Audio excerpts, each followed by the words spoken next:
All right, well, we are at the top of the hour, so we're going to go ahead and get started because these are short and sweet webinars. But welcome to our Back to Basics webinar series. This is Personalizing Every Interaction with Aspen Discovery. My name is Lisa Aiello. I'm the Partner Engagement Specialist here at Bywater Solutions, and I'm joined today by Jesse Zero, our Head of Sales and Outreach, and Adam Brooks, who is a sales consultant here at Bywater. So, in today's session, we're going to talk about all the ways you can customize Aspen Discovery and personalize your brand and give the community exactly what they're looking for. There are so many ways to customize Aspen to fit your library's needs and your users' needs. And we're going to explore that today. And we're also going to look at some real life examples from our current partners to really inspire you to see what you can do with your Discovery interface. So, without further ado, we are going to jump right into the webinar. Take it away, Jesse. All right, Elise, thank you so much. We are excited to present our last webinar series of the Back to Basics webinar series that we just held from January to June of 2025. We're just getting ready to launch our next series, which will kick off in July, and we'll have all those great webinars for you with Kuha, Aspen, Metabase, and of course, LibKey. As you think of questions today, please feel free to use the chat box. We'll be keeping an eye on those. And then, of course, as always, we'll have some time at the end to cover. So, in today's session, we're going to focus on your library, your community, and your patrons. And there's two aspects of what we'll dive into during our next 30 minutes. What we're going to start with is, of course, the customization process. We'll talk about tailoring your discovery content, design, and functionality to meet the specific needs of your patrons so they can set their preferences. We'll also talk about personalization. Aspen has so many ways that you can create a real customized experience for your patrons rather than providing a single or broad experience as a whole.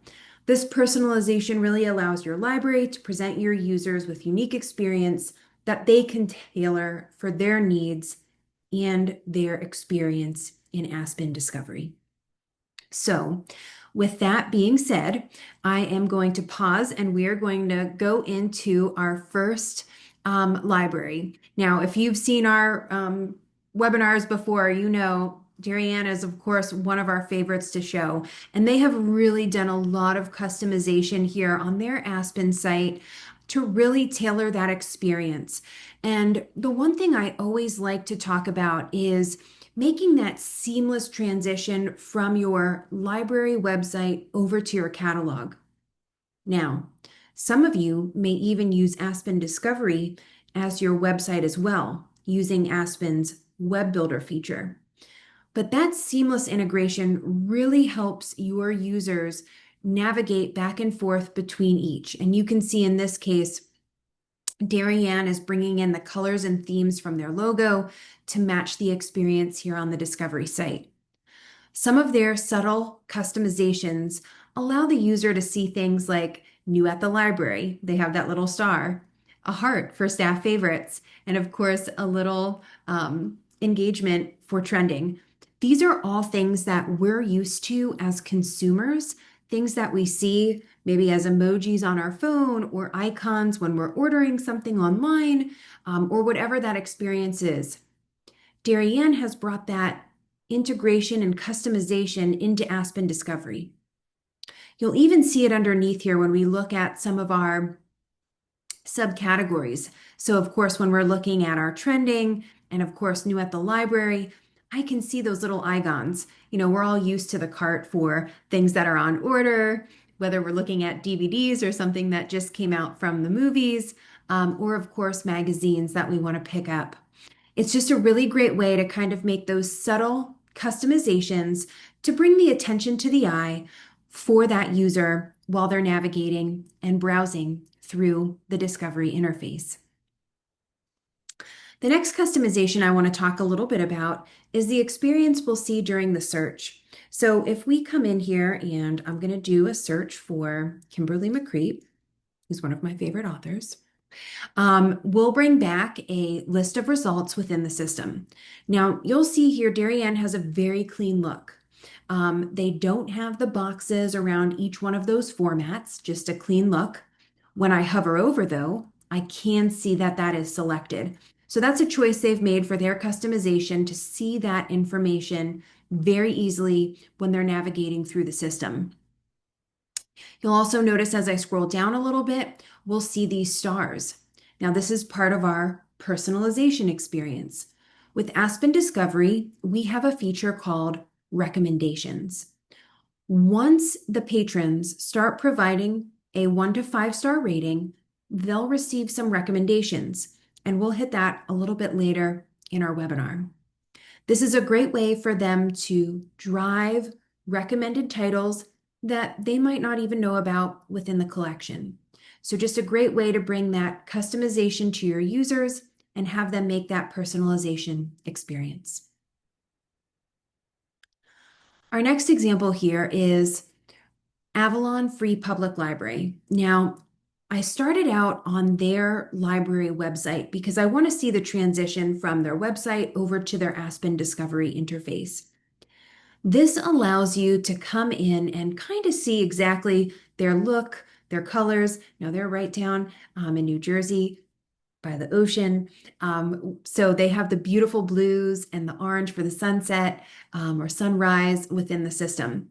Now at the top of the page, you'll see that catalog search. So if we come over here and jump right into their discovery, you'll notice that seamless transition. Those waves carry through, the branding from their website with their logo carries through.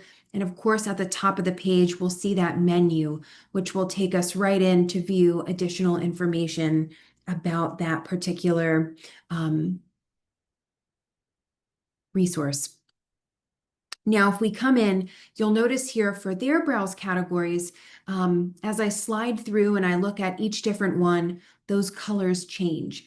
This is a way for you to show off what you're highlighting within that collection, and then of course, those subcategories down below.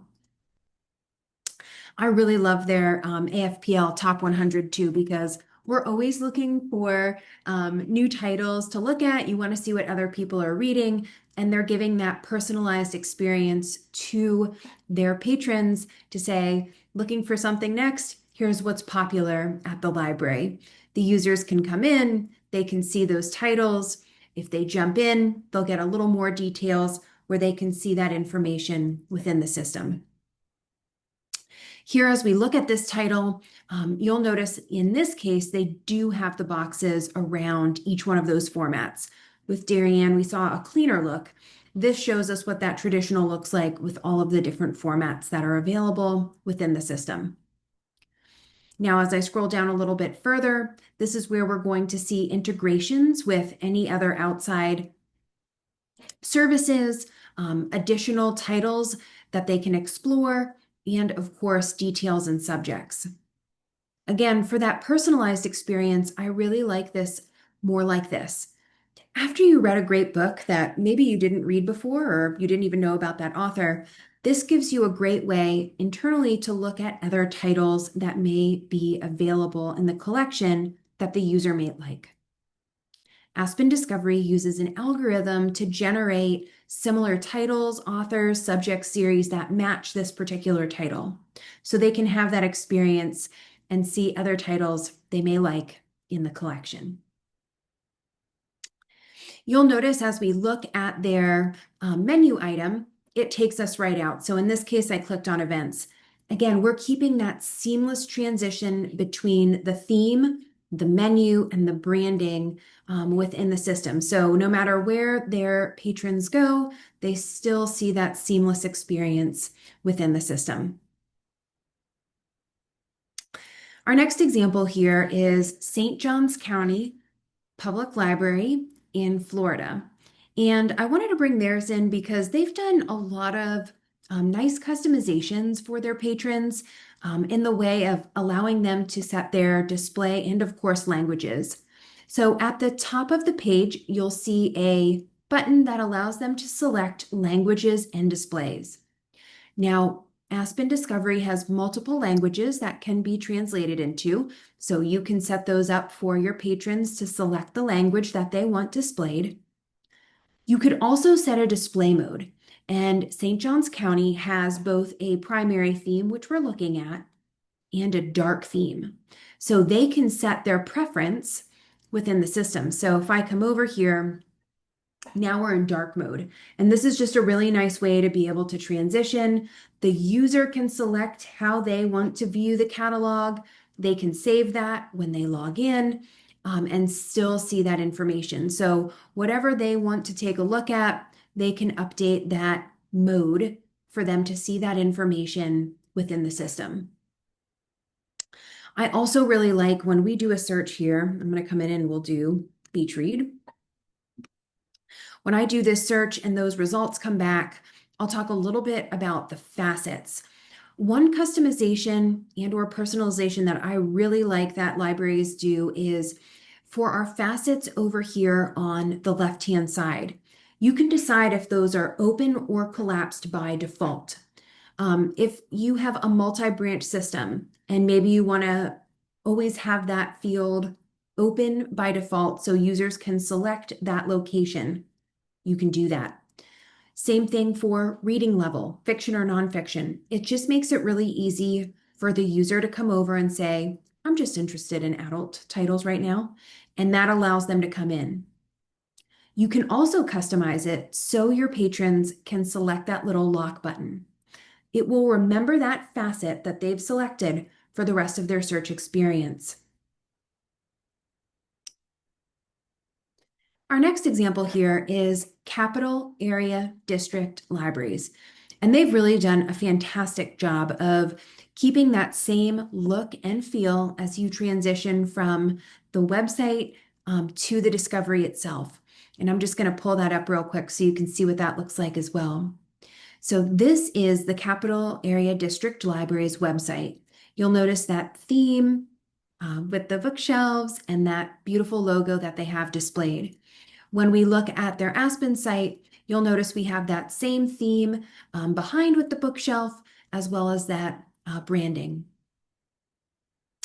Now, I pulled in Capital Area District Libraries to show off what they're using for browse categories.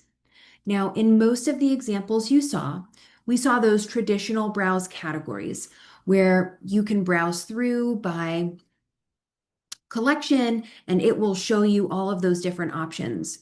You'll notice here with Capital Area District Libraries, our browse categories are horizontal. And so what that allows us to do is we can look through these and they look more like a collection spotlight. But this still gives us that browsable experience where we can see those titles. And of course, if there are subcategories or multiple categories, we can see those as well by transitioning between the tabs. So it makes it really nice for the user to come in here. So those are just two different options that you can select when you're customizing the experience of browse categories. Now, down below, we're going to highlight Library of Things. All of us have these in some capacity, whether it's some type of technology like a hotspot, or maybe you have toys for a literacy program, or maybe you have sewing machines or crocheting kits or needles for your makerspace. This is a great way to be able to display all of those great resources that your library has, and you can customize that experience by uploading individual images of each one of those library of things. This is a great way for your user to be able to come in and see specifically what's available. In this case, I can see this energy monitor with a quick description, including a downloadable PDF where you can view the tips for this particular energy meter. And I just want to show you what that looks like. It popped up a PDF. So again, personalizing that experience because maybe they don't know how to use it, and we can provide that PDF for those users to see that information right away. All right, so now I'm going to pause for a little bit and we're going to talk about how we can make some of those customizations within Aspen Discovery. So the first thing we're going to do is we're going to come over here and we're going to jump right into Aspen Administration. The first thing we'll talk about is our themes and layouts. So themes is where we will define colors, fonts, images used within Aspen Discovery. So if you want to set up a dark theme and or a primary theme, however you want to call it, this is where you can come in and define that information. Once you create that theme, you'll be able to set information such as the high contrast theme. You can upload your logos, and then, of course, you can change your colors and settings within the system. Now, I brought this one up to point out accessibility. We all want to make sure that our sites are ADA compliant. Aspen Discovery is WCAG 2.0 compliant. So you'll notice here that it's showing my contrast ratio. If it's red, that means it's not compliant. If it's green, it means it is. So what you'll want to do is make sure that all of your colors that are selected have a green status to make sure that they are accessible for your users within the system. The second thing you'll want to make sure you take a look at is the layouts. Layouts allow you to customize things like your home links and setting up information within the system. This allows you to show things like your library hours and locations, the top of the page buttons, and of course, being able to dismiss placards if you're using placards as your marketing or advertisement within the system. The next thing we'll do is we'll come back to our administration and we'll just talk a little bit about those browse categories. So depending on what you're using when you're creating those, whether you're creating them from a search or from a list that you've created within the system, this allows you to come in and make any changes to those browse categories. So from here, I can select where they're visible. Again, if you're in a consortium, you can have them set for all libraries or, of course, a specific branch within the system. Here's where you'll also be able to customize a start and end date, as well as the source. Is it coming from a list or a search within the system? The next thing we'll talk about is the translation mode. Translation mode is a great way for you to be able to customize the language on your display. And I am logged in as a librarian, so I have the permission to hit that, which will take me in. Now, you'll notice there's a green little box next to each one of these. What this allows me to do is customize that particular word within Aspen itself. So I'm going to pull up a search and we'll look at a popular way to make a translation. Once we bring those results up, we'll take a look at our facets. Facets sometimes are labeled in our librarian language or lingo. You know, I'm guilty of it myself. I'm trying to explain something and I'm thinking of, you know, how we say it in our library world. But this allows us to come in and you'll notice here, I have these little green buttons. So I can come in here and select something and make a change. So you'll notice what the original term is and then what the translation is. So that allows me to come in and update anything that we see within the system. So maybe instead of saying branch, I wanted to say location. I can update that translation, and now it's changed from branch to location within the system. So again, it's just a great way for you to be able to kind of customize that experience for your users so they recognize the language that you use and keep that consistency from your library to your community and to your patrons. Once we're done, we'll hit that exit translation mode. Okay, now to round things off, we're going to talk about the personalization. And I am going to use my library account, which is on Aspen Discovery.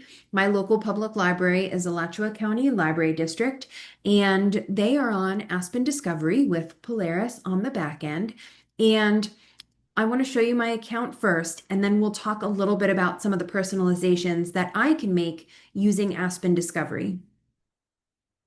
Now, once I'm in my account, I can navigate down to my account settings. The first thing I'll see here are my preferences.